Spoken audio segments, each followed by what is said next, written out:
Well, we often talk about how wasteful the U.S. government can be when it comes to military spending.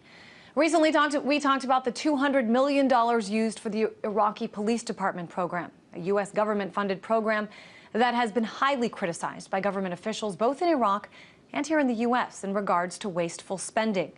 But this is hardly the first time the government has made big investments with little return.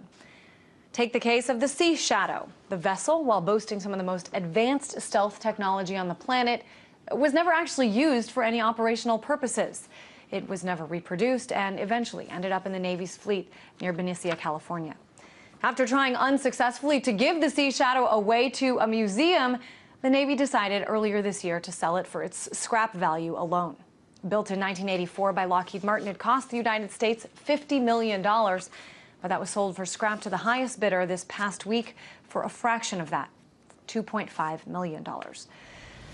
On a more recent purchase, Virginia-based Huntington Ingalls was recently approved for a project to build one more landing platform dock ship, despite the Defense Department's Director of Evaluation suggesting that the ship's critical systems are not reliable.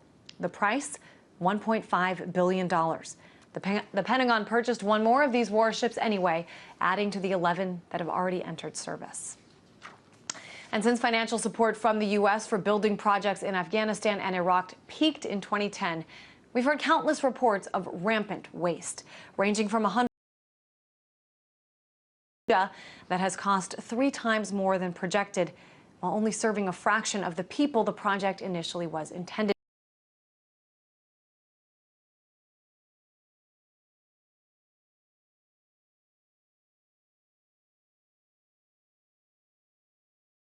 Sits empty in the desert north of Baghdad. And then there was the $165 million children's hospital, and that goes unused in the south. Now, in recent weeks, we've heard talks and read headlines about how the Department of Defense will be forced to make cuts to the defense spending. But what does this really mean? Is it possible that the days of military waste could be coming into an end? Well, don't count on it. The reason being that although former Secretary of Defense Robert Gates made efforts to reduce wasteful spending, it's ultimately up to Congress to approve a budget.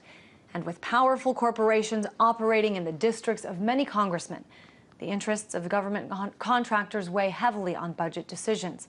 After all, government contractors are the ones who stand to profit from all that waste.